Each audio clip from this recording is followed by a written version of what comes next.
Hello, my name is Rick Hempel. I'm a family physician, an avid sports enthusiast, and a triathlete. In 2002, I injured my back herniating a disc which required surgery. After the surgery, I noticed that my core strength was poor and my low back was weak. I worked with a physical therapist to develop a set of exercises that would improve my core strength and reduce my tendency towards injury. Following is a short video that shows how these exercises are done. I would encourage you to try these exercises, but warn you that if you've not done them before, you should start slowly and build up slowly. The only additional equipment that I use is an elastic band that fits around the ankles. I hope you enjoy these and encourage you to continue watching. So, let's take a look at this routine. The first set of exercises is called the backward walk. It involves a strengthening process for the gluteus medius muscles, which reduces the risk for patellofemoral syndrome. I typically walk up and down the hall a couple of times. The box walk also strengthens the hip abductors. I typically do about 10 of these in each direction with the band in place.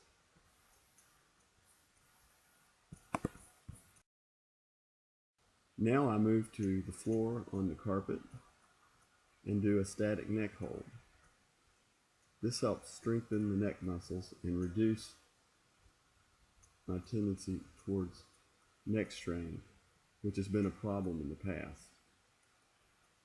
I typically hold this for about 45 seconds to 1 minute, depending on how much time I have in the morning.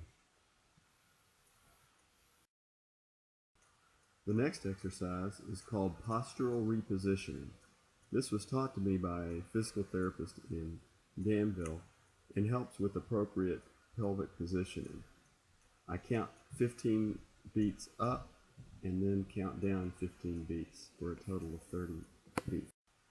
The next exercise is called the side turn and is useful for increasing flexibility in the lower spine. As you can see, I spend part of the exercise with my right leg over my left and then the other half with the left over the right, doing a total of 15 on each side. Rotating crunches are something that helps improve the abdominal muscle strength and flexibility. I do a total of 90, but 45 in the first set. After the first 40 crunches, I shift into a position where I can do a piriformis stretch. This helps reduce pain in the buttocks region and generally feels good to do on a regular basis. I finish off with another 45 rotating crunches. Again, extending my leg fully if possible and trying to touch my elbow to my knee while rotating fully. The next exercise is called the neural glide. I extend my leg fully and stretch my hamstring and calf while extending and flexing my foot. This helps free up the sciatic nerve and was particularly helpful after my surgery. Now begins a series of planks which are timed for 40 seconds on each side. As you can see, this is the supine plank, and I do stretch my calf as well by extending and flexing my foot while in the position.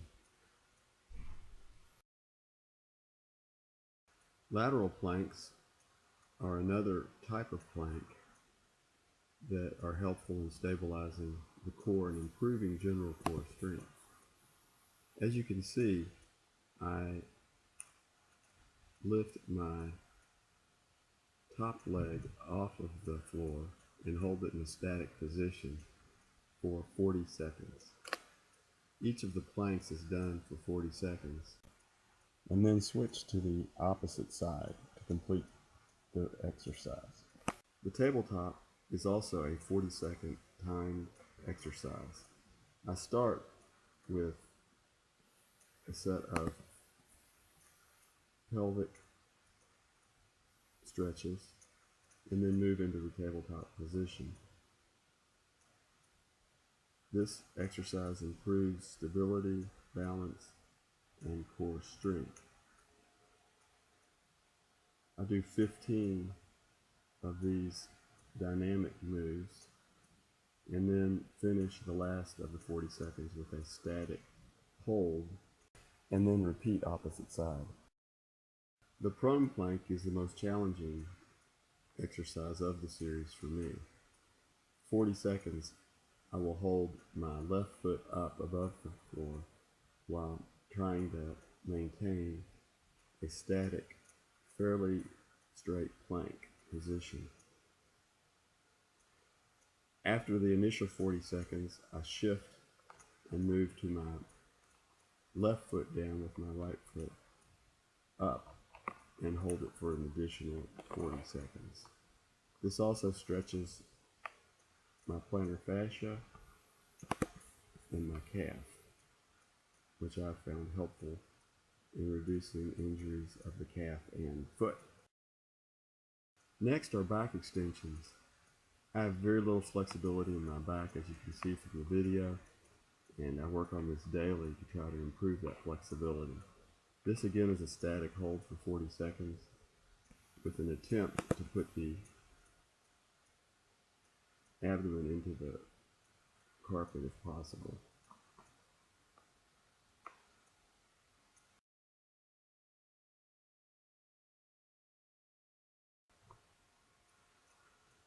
I again repeat the neural glide, trying to straighten my leg as much as possible while rotating to my side. This is a 40-second timed exercise, although the neural glide portion typically is a little more than half of the time spent. The iliosacral rotation correction is used to reduce your tendency towards SI joint dysfunction and requires forced pressure against the left knee while pulling against the right knee. The sacral clock stretch is also taught by physical therapy to improve pelvic mobility by rotating your pelvis like a clock dial. The back rotational stretch is another 40-second timed exercise. I have great difficulty with back mobility, and this helps improve my back mobility as well as general stretching. I'm supposed to reach past my ankle, but you can see that I'm not even close to getting that far with my stretch. The downward dog is a yoga move and helps stretch a variety of muscles in the back and hamstrings and calves. This also is a 40-second stretch. Because of difficulty that I have with my neck, I've incorporated a set of exercises that involve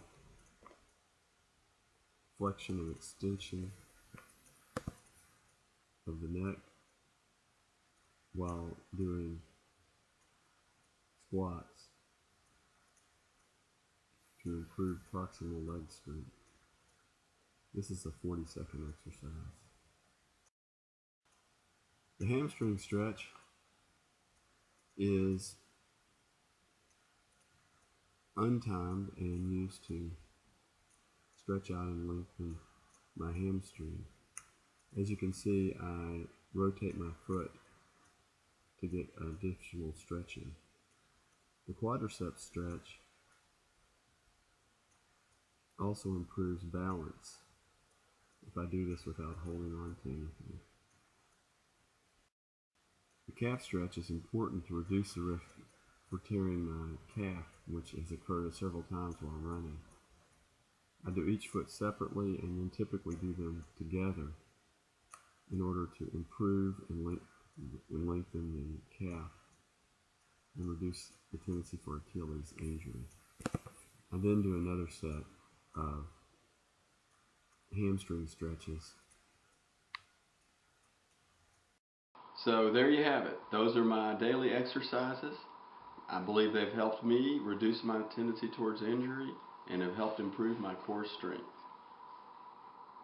If you have a specific problem, I would suggest that you visit a physical therapist and get some more specific instruction.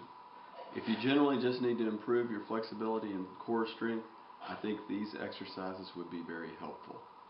Thanks again for watching.